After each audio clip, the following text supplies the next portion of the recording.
Jesucristo es el Señor. Bienvenido a tu programa Tú Puedes. En este espacio, el pastor Jorge Plourde examina las Escrituras entregándonos su contribución al alumbramiento de los conceptos básicos de la doctrina cristiana. Para ti, que amas a Jesús y buscas conocerle y entenderle. Escuchémosle. Amados en Cristo Jesús, comenzamos hoy nuestro estudio de la carta del apóstol Pablo a los Efesios.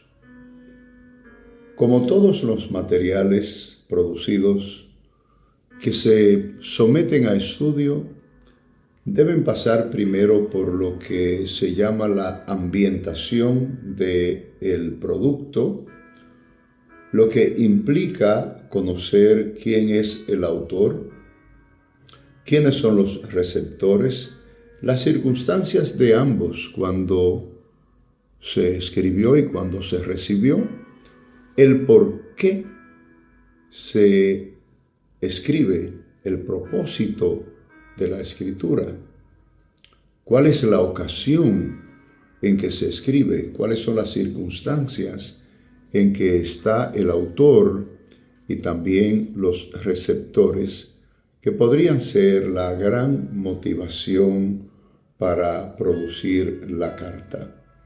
En este caso, la autoría del apóstol Pablo se puede conocer al encontrar en el primer versículo de la carta justamente su nombre, donde él se llama Pablo. Es decir, que ya ha asumido este nombre griego, Pablo, y que está escribiendo en función de su condición apostólica. Pero vamos a analizar primero quién es este Pablo que escribe esta carta, dónde se encuentra él en este momento de la escritura de esta carta. ¿Y por qué se llama así? Es una pregunta que bien puede tener sentido, especialmente en aquella época en que los nombres tenían una razón de ser. Pudimos ver a Ana, que le puso un nombre, a Samuel, por el hecho de que ella lo había pedido a Jehová. También conocimos el nombre de Isaac, a quien se le puso un nombre que significa risa. Y sabemos que en este caso, tanto Sara como Abraham se rieron al pensar en esta posibilidad de que ellos en su estado pudieran ser usados por Dios para traer a un hijo en el momento en que ya Sara no tenía ni siquiera la capacidad para producir óvulos. ¿Quién es Pablo? De nacimiento fue bautizado con el nombre de Saulo. Muchos aseguran que este nombre en el hebreo Shaul sería puesto a Pablo, que era de la tribu de Benjamín, en honor al rey Saúl, que también era de la tribu de Benjamín. ¿Qué podemos decir? Que no sería muy plausible esta idea por el hecho de que Saúl no era un rey para ser honrado, poniéndole su nombre por él a un hijo. Porque ya Saúl fue deshonrado, fue desechado por Dios a causa de su desobediencia. Entonces una familia piadosa no era muy probable que quisiera ponerle ese nombre a su hijo. De todas maneras, este es el nombre que aparece en el primer versículo al abrirse el pergamino contentivo de esta carta. Y esa razón pudiera ser válida o no. Ya que mencionamos que estaba al principio de la carta, en el tiempo en que se escribía en pergaminos, en rollos de pergamino, se hacía así porque muchos pergaminos podían ser de una gran longitud, como el rollo de el libro de Isaías, que tenía aproximadamente 7.34 metros de largo. Si los nombres hubiesen tenido la ubicación que llevan ahora en nuestras cartas, en nuestras correspondencias, hubiese habido que abrir el rollo entero para saber quién lo había escrito. Por eso, entonces se ponía el nombre al principio.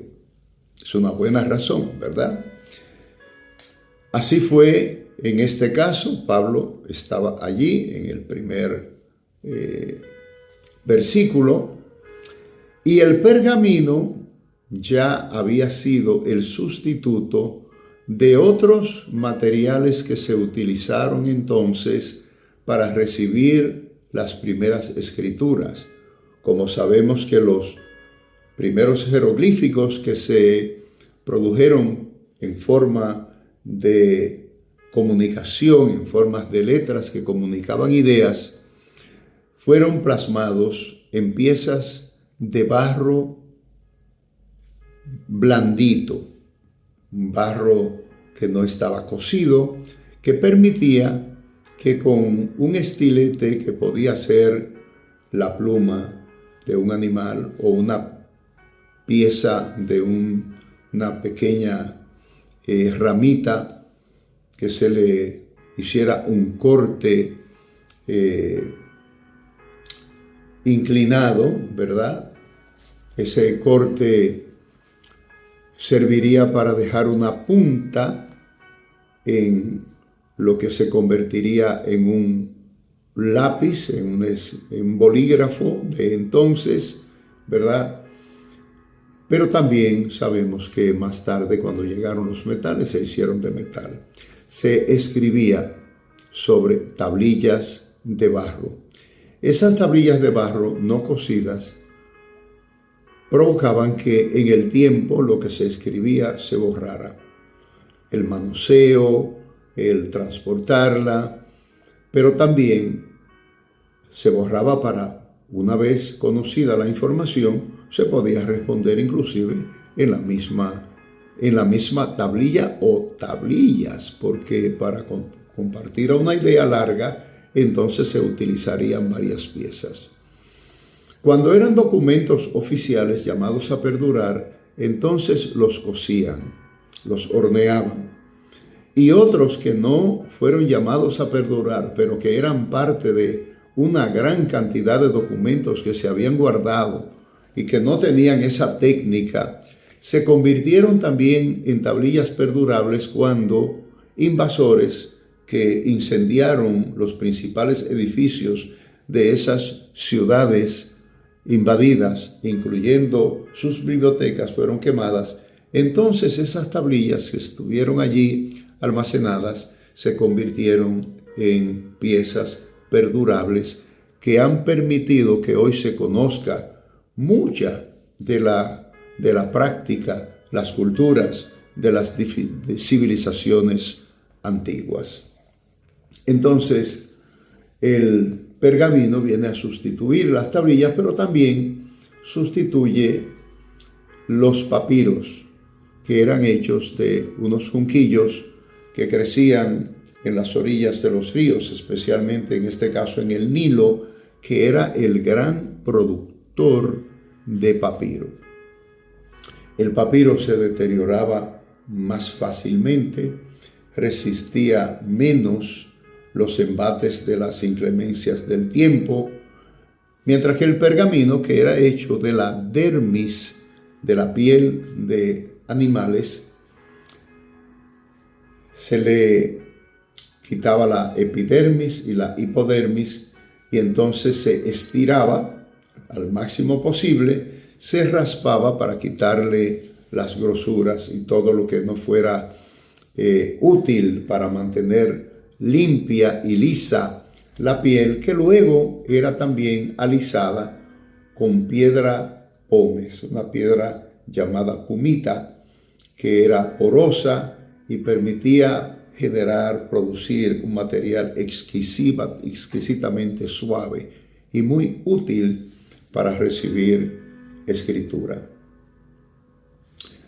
Los nombres, como ya dijimos, tuvieron razones, motivos, pero en este caso particular ya sabemos que Pablo se cambiaría este nombre.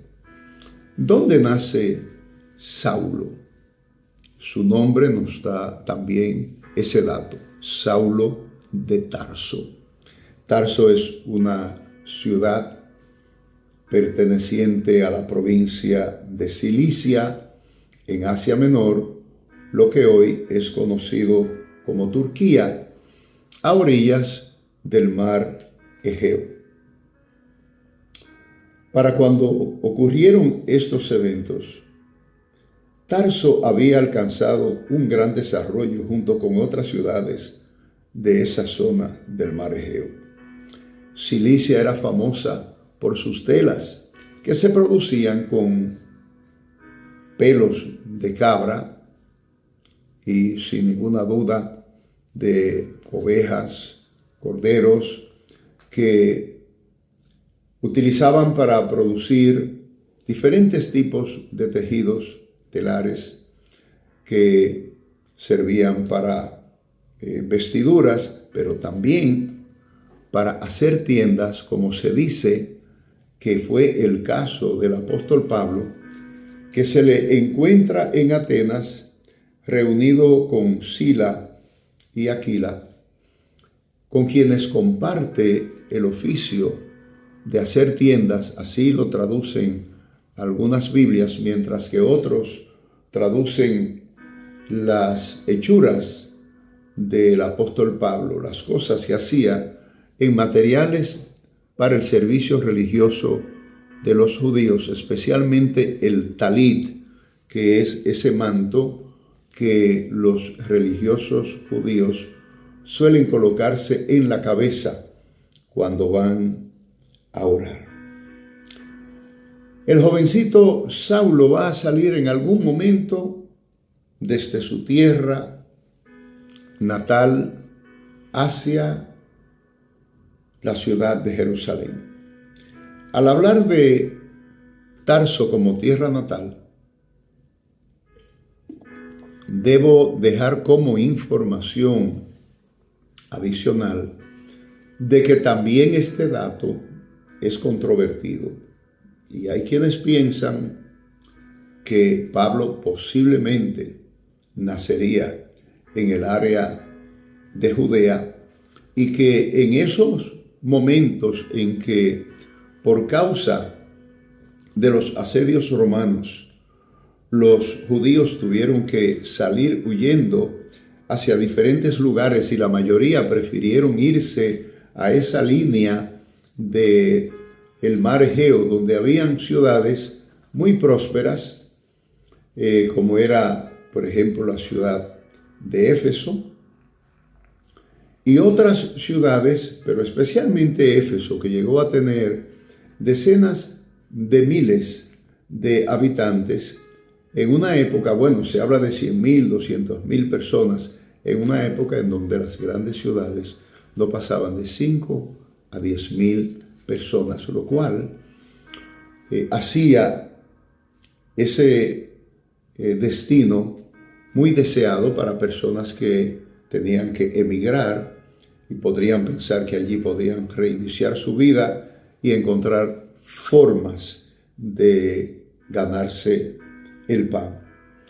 De todas maneras, Pablo sale de Tarso Y puede hacerlo porque el texto bíblico declara que Pablo tenía una hermana que vivía en Jerusalén. Así lo dice Hechos capítulo 23, el versículo 16. Y es posible que Pablo llegara allí en la época de celebrar lo que los judíos llaman el Bar Mitzvah. Son los hijos de la ley. Para las muchachas, Bat Mitzvah. El cambio simplemente es de la palabra hijo, Bar, ¿verdad? Como Bartimeo, hijo de Timeo. Y la muchacha le llamarían Bat, que es la palabra para hija.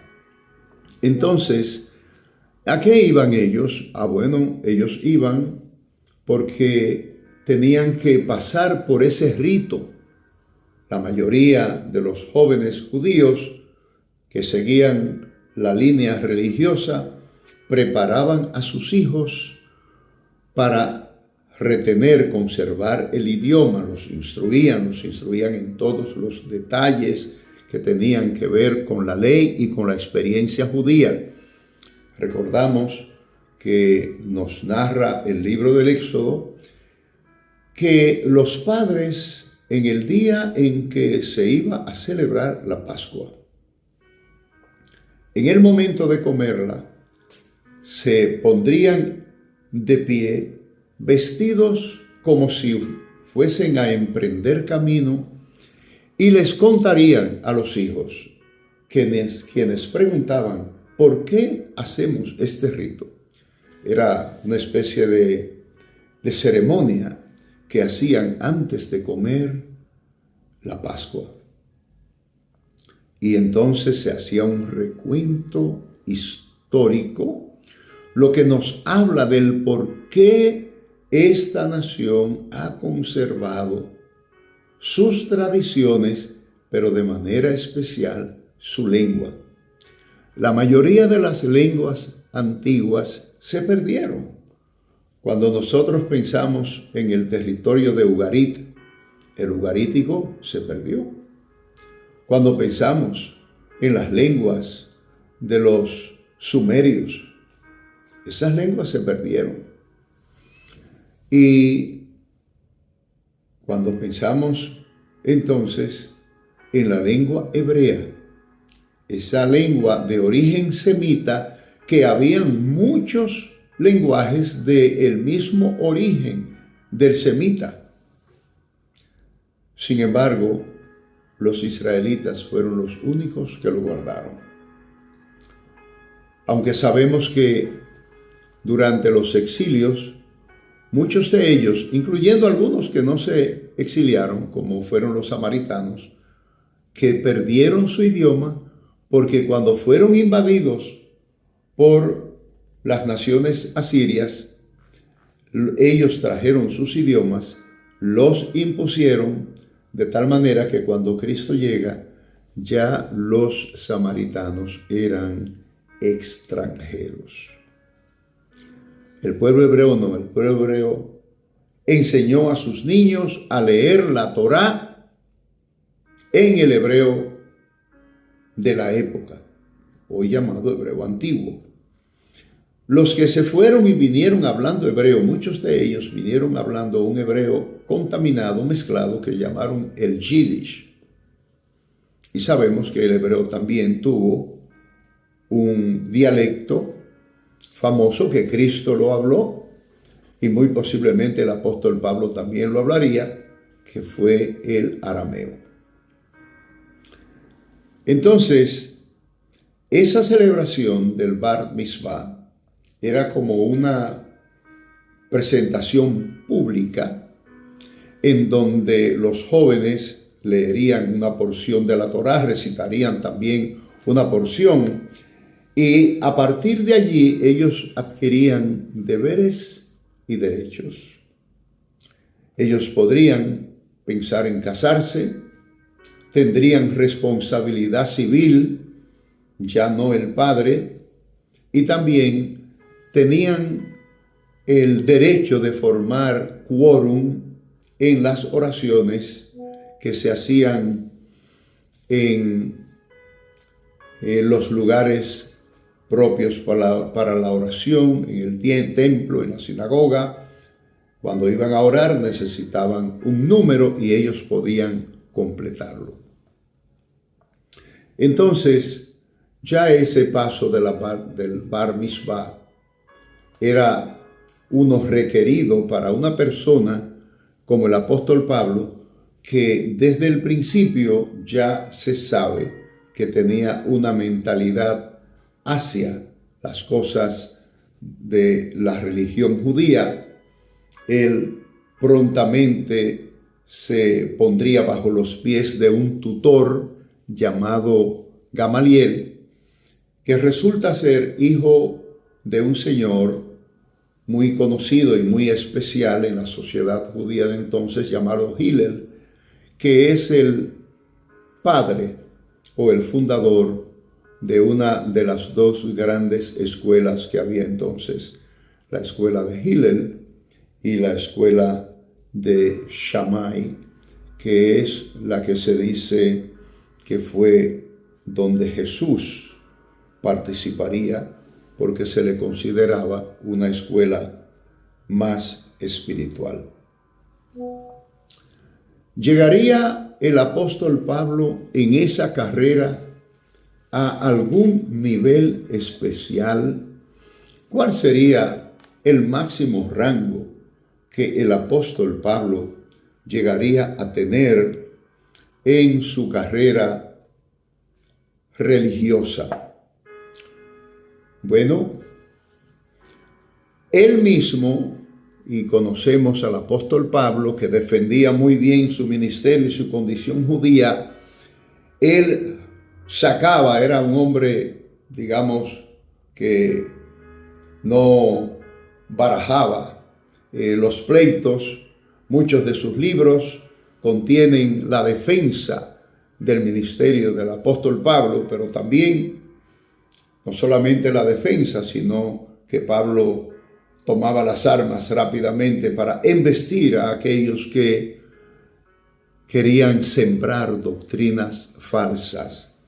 En principio uno puede pensar por qué el apóstol Pablo tenía que defenderse siempre y sacar en cara que él era de tal estirpe. Y uno llegaría a pensar en algún momento, pero Pablo sería un poquito orgulloso o quizás altanero. ¿A qué vienen esas voces? Bueno, tenemos que pensar que el cristianismo está empezando, que Pablo es un hombre que viene del judaísmo, que Pablo ha sido un perseguidor de la iglesia y que necesita justificar el por qué este hombre que fue perseguidor de la iglesia ahora anuncia el evangelio, como podemos leer en la introducción de la carta a los Gálatas. Pero Pablo, en el capítulo 22, versículo 3, y en Filipenses capítulo 3, versículo 5, da claramente sus credenciales. Y lo máximo que va a decir es que él es un hombre guardador de la ley, fervoroso, fariseo, entre los fariseos, aunque él dice fariseo de fariseos. Si Pablo hubiese sido un rabino, lo dice ahí. Si hubiese sido un doctor de la ley, lo dice allí. ¿Por qué? Porque esto de alguna manera fortalecía el testimonio de la transformación que Dios había producido en él. No es lo mismo que Dios hubiese encontrado a un callejero, lo encontró en la calle, como nos han encontrado la mayoría de nosotros, los gentiles, que muchos de nosotros profesamos de manera nominal una religión y poco nos importaba las interioridades de esa religión, poco nos importaba creer sí o no alguna doctrina. Por decir algo, la mayoría de los católicos no conocen la doctrina católica, no la conocen en absoluto. No saben cuándo nació el catolicismo. No saben cuál fue el origen de los dogmas en el catolicismo. No saben por qué en el catolicismo se llamó a un lugar limbo. No saben por qué vino el título para María de la Inmaculada Concepción. Eso no lo saben. No saben por qué en Éfeso es que se le da el nombre o la calificación a María no como la madre de Jesucristo, sino como la madre de Dios. Todos esos son detalles que el católico no conoce. Tampoco conoce de dónde vienen los principales días de celebraciones, por qué se le llaman como se les llaman. Es decir, no cristianos, es decir, religiosos nominales. Llevaron y vivieron religiones porque, como los que son fanáticos de un equipo de pelota o un equipo de fútbol, en su casa siguen a tal equipo y los muchachos van a nacer, el papá los va a llevar, le va a poner una camiseta, una gorra de ese equipo y el muchacho va a decir yo soy de ese equipo. Y por asimilarse a su papá va a llevar entonces las insignias del equipo que su papá sigue.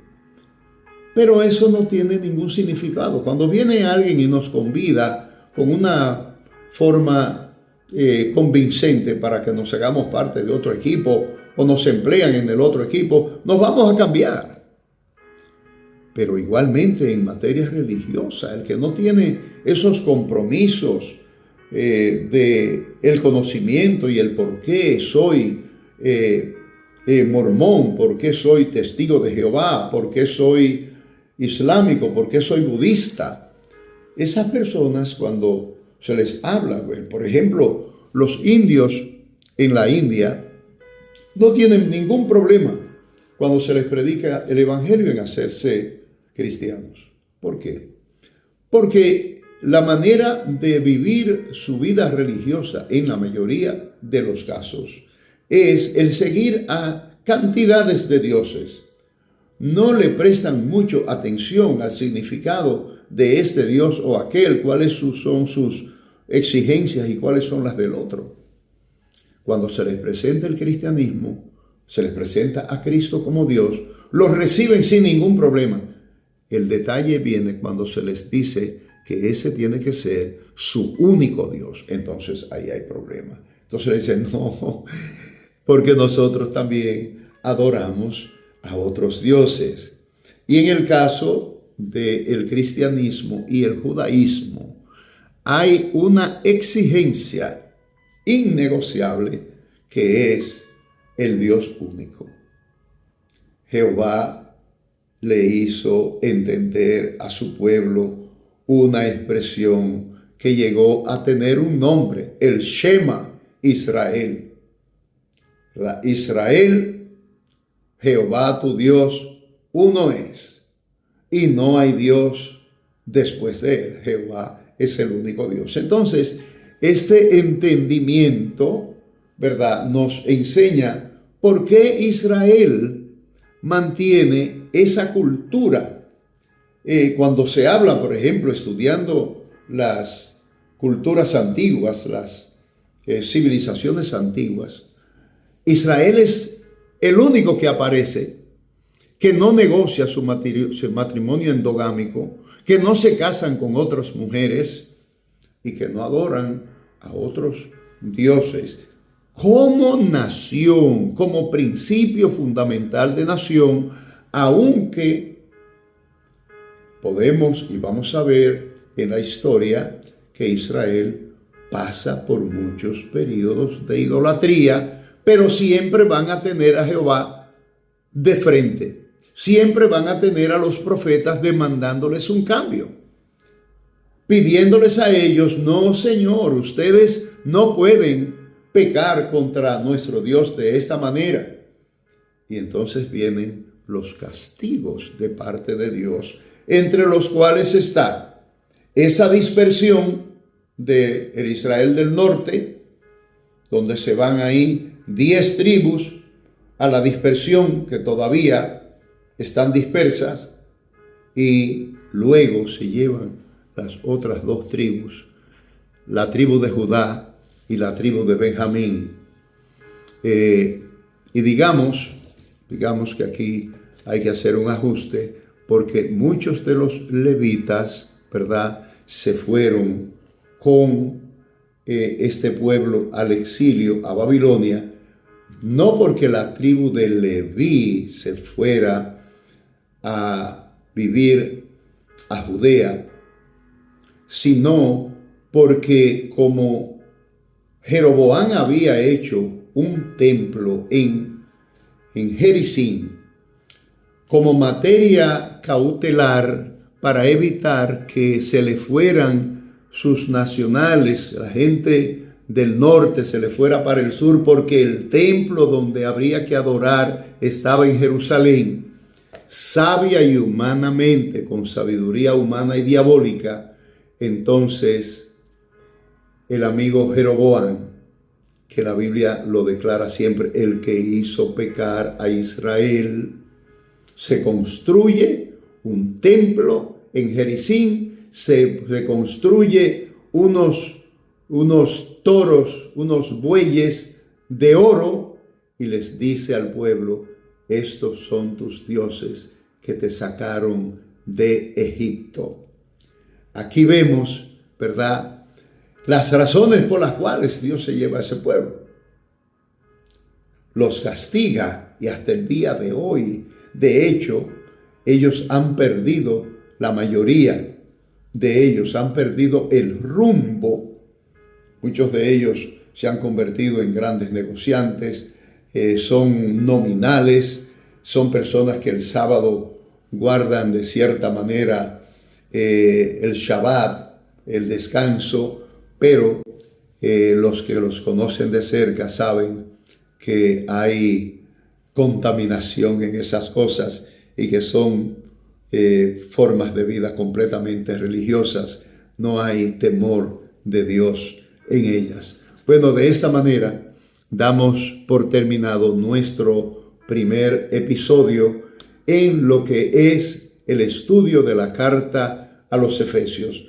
Seguiremos en el segundo episodio todavía hablando acerca del apóstol Pablo. Hay mucho que decir de él, pero todavía muchísimo más en lo que tenemos que compartir acerca de la ambientación de esta carta. Hasta aquí nuestro primer episodio con el estudio de la carta escrita por el apóstol Pablo a los Efesios. Este estudio ha sido comunicado en voz de su autor, el pastor Jorge Plurde. Agradecemos tu tiempo, atención y cercanía.